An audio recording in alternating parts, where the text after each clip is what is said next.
अवैध संबंध के कुछ दिन, शुरुआती दिन चाहे भले ही कितने अच्छे क्यों न लगे, लेकिन इस बात से भी मुंह नहीं फेरा जा सकता, इस बात को पीछे नहीं छोड़ा जा सकता कि अवैध संबंध का जो अंत होता है वो अक्सर खौफनाक होता है, भयानक होता है। आज की जो सच्ची कहानी मैं आपको सुनाने जा रहा हूं, उस सच्ची कहानी में भी कुछ ऐसा ही होता है कि एक 22 साल की लड़की वो अपने मौसा से ही प्यार करने लगती है और इस प्यार में इस कदर पागल हो जाती है कि अपने उसको किसी किस्म का खौफ ही नहीं था। अब वो पूरी तरीके से मन बना लेती है कि अपने मौसा के साथ ही मैं शादी करूंगी और अपनी जो तमाम जिंदगी है उसी के साथ गुजारूंगी। लेकिन वो इस बात से बेखबर थी कि अवैध संबंध का एक खौफनाक अंत भी होता है।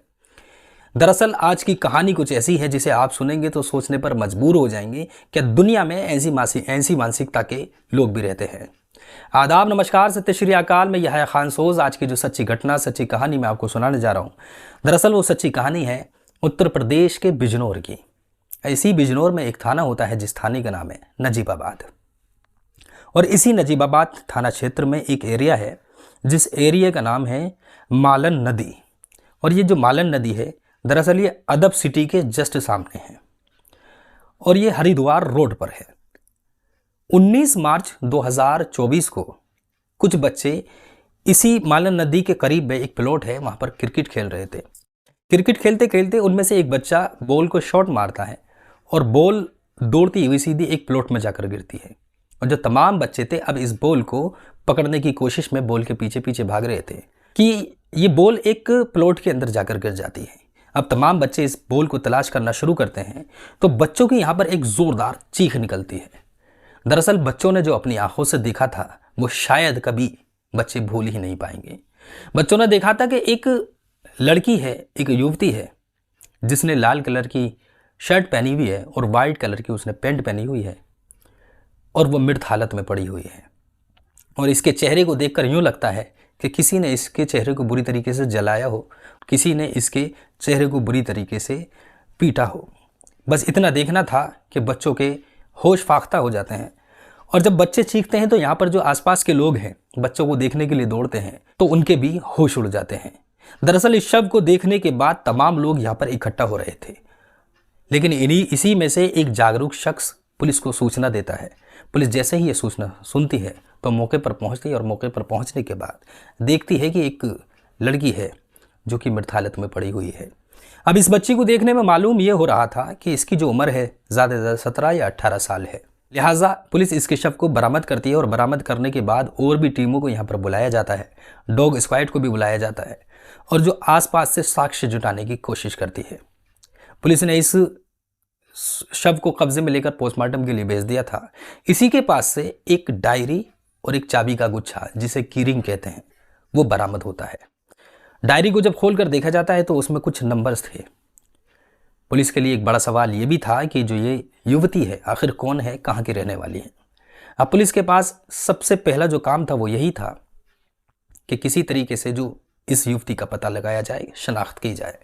तमाम डायरी में जो नंबर हैं उनसे पूछताछ, उनको कॉल की जाती है, उनसे पूछताछ करनी शुरू की जाती है और आसपास के जो सीसीटीवी कैमरा है उनको भी खंगोला जाता है। कड़ी मशक्क़त के बाद पुलिस को पता चलता है कि ये जो युवती है दरअसल जो निवासी है वो किरतपुर की है। इसका नाम वैशाली है और उम्र इसकी लगभग 22 साल है। वैशाली के पिता का नाम है गोपाल। अब इतना मालूम होना था कि पुलिस फौरन ही गोपाल की तरफ रुख करती है। अब इससे पूछताछ करना शुरू करती है। गोपाल जैसे ही इस खबर को सुनते हैं तो ज़ारो कतार रोना शुरू कर देते हैं कि उसकी जो बेटी है उसकी मौत हो चुकी है।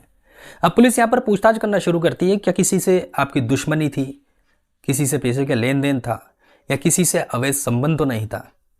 ये तमाम सवाल पुलिस कर रही थी। यहाँ पर गोपाल एक बड़ी अजीब बात बताते हैं। वो कहते हैं कि साहब मुझे ऐसा लगता है जो मेरी बेटी का कत्ल किया है, जिसने उसे मारा है, वो जहाँ तक मेरा अंदाज़ा है वो उसका मौसा है। क्योंकि दरअसल साहब मेरी जो बेटी है उसके करीब ज़्यादा रहती थी और मेरी बेटी हरिद्वार में एक जगह होती है जिसका नाम है रोशनाबाद, उसमें एक छोटी सी कंपनी टाइप थी, उसमें काम करती थी। और जो इस बच्ची का मौसा है, वैशाली का मौसा है, वो भी उसी में ही काम किया करता था, मार्केट का काम किया करता था। अब पुलिस जो है शक की निगाह से इस मौसा को देखना शुरू करती है। दरअसल इस मौसा का जो नाम है वो है सचिन शर्मा। अब पुलिस इसको हिरासत में लेना की कोशिश करती है और जगह जगह छापेमारी शुरू करती है। इसके नंबर को ट्रेस किया जाता है और भी तकनीक की चीज़ों से इस तक पहुंचने की कोशिश करती है। कड़ी मशक्क़त के बाद लिहाजा सचिन को अपनी हिरासत में लेती है और पुलिस उससे कहती है कि हम जानते हैं कि तुमने वैशाली का कत्ल किया है, अपनी भांजी का कत्ल किया है। इसके पीछे की वजह क्या थी ये तुम्हें बतानी होगी। अब यहाँ पर जो सचिन है वो पूरे तरीके से पुलिस को घुमाने की कोशिश करता है, लेकिन कहीं ना कहीं जो शक की सुई थी वो बार बार जो इशारा कर रही थी वो सचिन की तरफ ही कर रही थी। अब यहाँ पर जब सख्ती दिखाई जाती है तो यहाँ पर सचिन टूट जाता है और अपने गुनाह को, अपने जुर्म को अपने लफ्ज़ों में बयान करना शुरू करता है। और जो ये सच बताता है वाकई उससे सब हैरत में हो जाते हैं, सोचने पर मजबूर हो जाते हैं। दरअसल सचिन बताता है कि साहब जो वैशाली है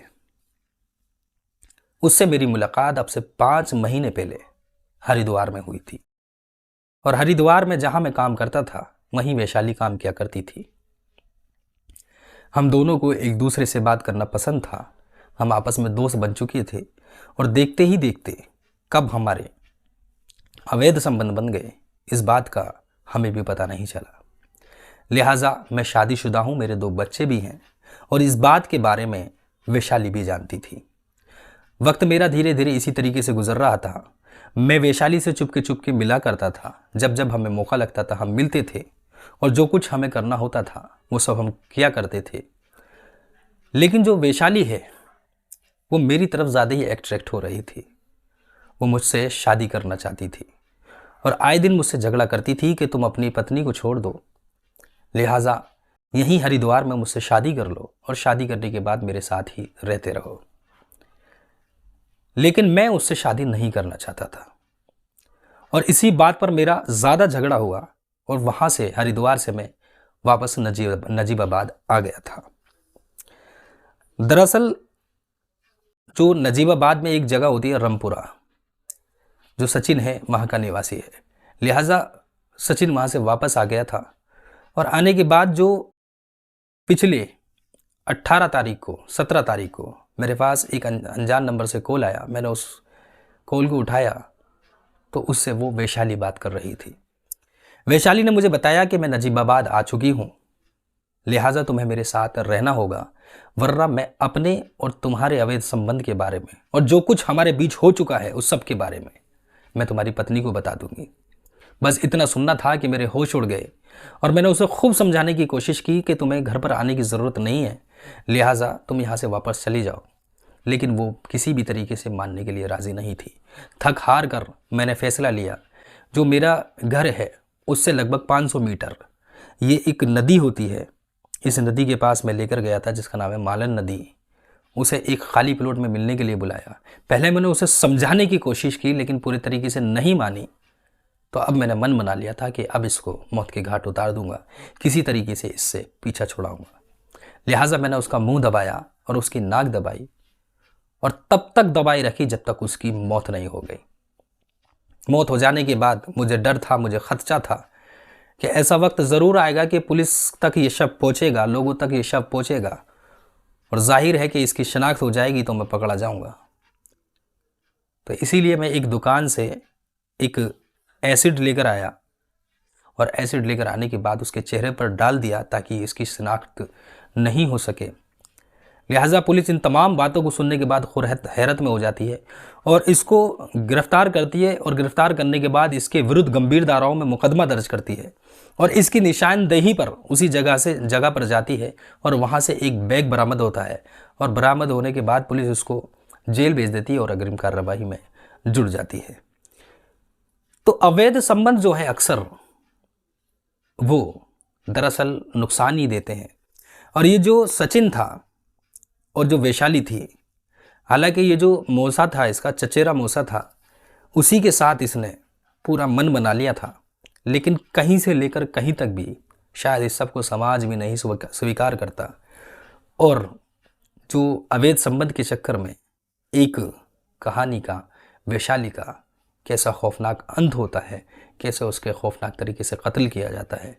और कातिल की पूरी कोशिश थी कि किसी तरीके से जो मकतूल की पहचान है उसको मिटा दिया जाए ताकि मैं कभी पकड़ा ही ना जाऊं।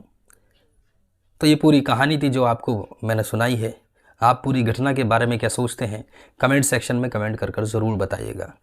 दोस्तों, इस घटनाक्रम को सुनाने का उद्देश्य किसी का दिल दुखाना नहीं है, किसी को ठेस पहुंचाना नहीं है, किसी को विचलित करना नहीं है, बल्कि हमारी हर एक स्टोरी के पीछे की वजह लोगों में जागरूकता फैलाना है, लोगों को सचेत करना है कि जहाँ भी रहें वो सुरक्षित रहें, सावधान रहें, अपना ख्याल रखें और अपने परिवार का ख्याल रखें।